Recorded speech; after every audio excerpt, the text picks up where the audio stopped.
Monsoon आ चुका था, इसलिए किसी भी समय मौसम बदल जाता था। कभी धूप तो कभी बारिश, ऊपर से आंधी तूफान अलग। अब तो एक हफ्ते से रोजाना दिन रात बारिश हो रही थी। अंजू बहू, ओ अंजू बहू, जल्दी से छत पर जाते बूंदे गिरनी शुरू हो गई है। क्या? अभी थोड़ी देर पहले तो धूप निकली हुई थी, बारिश आ गई। हे भगवान, अब फिर से सारे कपड़े उतार कर लाने पड़ेंगे। चल मैं साथ चलती हूँ, जल्दी जल्दी उतार लेंगे। कोई नहीं, आप रहने दो, फिर बोलोगे घुटने दर्द हो रहे हैं। मैं ले आती हूँ। बारिशों में तो कपड़े सुखाना बड़ा मुश्किल है। 4 दिन बाद धूप निकली और वो भी 10 मिनट के लिए। तो यार बारिश का मौसम हो रहा है, गरम गरम पकौड़े मिल जाए तो मजा ही आ जाए। पकौड़े बाद में बनेंगे, पहले मेरे साथ कपड़े उतारने चलो। ये सही है, एक छुट्टी ली है थोड़ा आराम करने के लिए, और उसमें भी तुम काम में लगा देती हो। अरे कपड़े तो सारे भीग गए, ये बारिश तो रुकने का नाम ही नहीं ले रही है।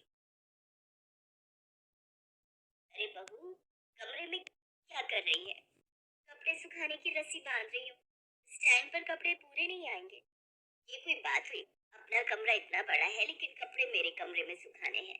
रस्सी भी बिल्कुल मेरे पलंग के ऊपर बांधी है। अच्छा सुन, वो पकौड़े बनाए तो एक दो हरी मिर्च के मेरे लिए भी बना देना। आपके लिए पोहा बना दिया है। मानसून में ज्यादा तेल मिर्च मसाले आपकी सेहत को नुकसान देंगे। अरे जरा सा कुछ नहीं होता, बारिश के मौसम में मन कर ही आता है। माँ जी, दवाई भी जरा सी होती है, ये लीजिए। आप खुश? जो पनीर पकौड़ा और देना। बस एक पकौड़ा। पोहा खा लो माँ जी चुपचाप, तभी बच्चे स्कूल से आ जाते हैं। अरे अरे, शूज बाहर उतारो। और तुम दोनों भीग कैसे गए? मम्मी, वो हमारी गली में पानी भरा हुआ था, इसलिए वैन वाले भैया ने गली के बाहर ही वैन रोक दी। और हाँ मम्मी, कल हमारी स्कूल की छुट्टी है। हाँ मम्मी, कल आप ब्रेकफास्ट में मेरे लिए। बस, पहले तुम्हारे पापा की और अब तुम्हारी फरमाइशें भी शुरू।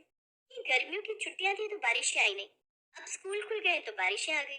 कितने कीचड़ से भरे हुए जूते हैं, अब इन्हें धोना पड़ेगा। अभी काम वाली काम करके गई है, सारा फर्श फिर से कीचड़ से भर गया। चलो अच्छा है ना, कल स्कूल की छुट्टी है, परसों तक सूख जाएंगे।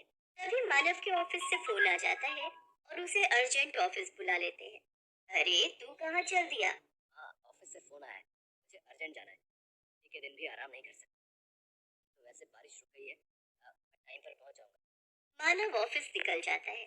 बारिश थोड़ी रुक गई थी, तभी अंजू की सास बोली, मुझे तो दर्जानी के घर जाना है। कितने दिन से साड़ी में फॉल लगवाने और ब्लाउज सिलवाने को रखे हुए हैं।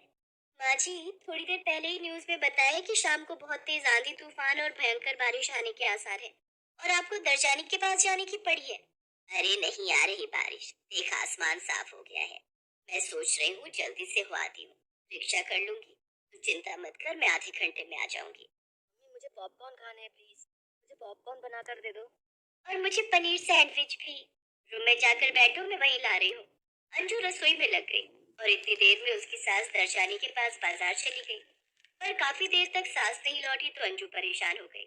तभी तेज आंधी आने लगी और बादल गरजने लगे। लगता है बहुत तेज तूफान और बारिश आएगी, पर माँ जी कहाँ रह गई? अब तक तो उन्हें आ जाना चाहिए था। 5 बज रहे हैं, 3 बजे की गई हुई है। मम्मी, बारिश की बूंदें। वो गली के थोड़ा बाहर तक ही पहुंची थी कि बारिश बहुत तेज हो गई। जल्दी जल्दी में अंजू छाता ले जाना भी भूल गई। कोई रिक्शा भी उसे दिखाई नहीं दे रहा था। बारिश का पानी सड़क पर भरने लगा। अंजू घबराने लगी। वो वापस घर नहीं जाना चाहती थी क्योंकि उसे अपनी सास की चिंता थी। रानी के घर पहुंची। बबली आंटी, आपका फोन नहीं मिल रहा था, मैं कितनी देर से ट्राई कर रही थी। माँ जी कहाँ है? तुम्हारी सासू माँ तो आधा घंटा पहले ही निकल गई। अब तक तो उन्हें घर पहुंच जाना चाहिए था। उनका फोन भी स्विच ऑफ आ रहा है। माँ जी कहाँ गई फिर? डर जाने की बात सुनकर अंजू घबरा जाती। मम्मी छत से कपड़े लेने गई है, वो सूखने डाल आई थी जब बारिश रुकी हुई थी। फिर उसके बाद आपको ढूंढने चली गई, इसलिए कपड़े सारे भीग गए। अंजू बहू, मेरे से नाराज तो नहीं है ना? नहीं, वो तो मैं तब होती हूँ जब आप ऑयली फूड खाते हो और अपना मोबाइल फोन भी चार्ज नहीं रखते हो। कि माँ हो, ये गीले कपड़े तो सूख जाएंगे, मुझे इनकी चिंता नहीं है। पर माँ, माँ तो जीवन में दोबारा नहीं मिलती। माँ जी, आपको पता है मेरे मन में क्या क्या बुरे ख्याल आ रहे थे? आप नहीं जानते हो। बस अब मुझे कुछ नहीं कहना, नहीं तो मैं रो पड़ूंगी। अच्छा, कल सुबह आप मेरे साथ मंदिर चलना, मुझे आपके हाथों से प्रसाद बंटवाना है।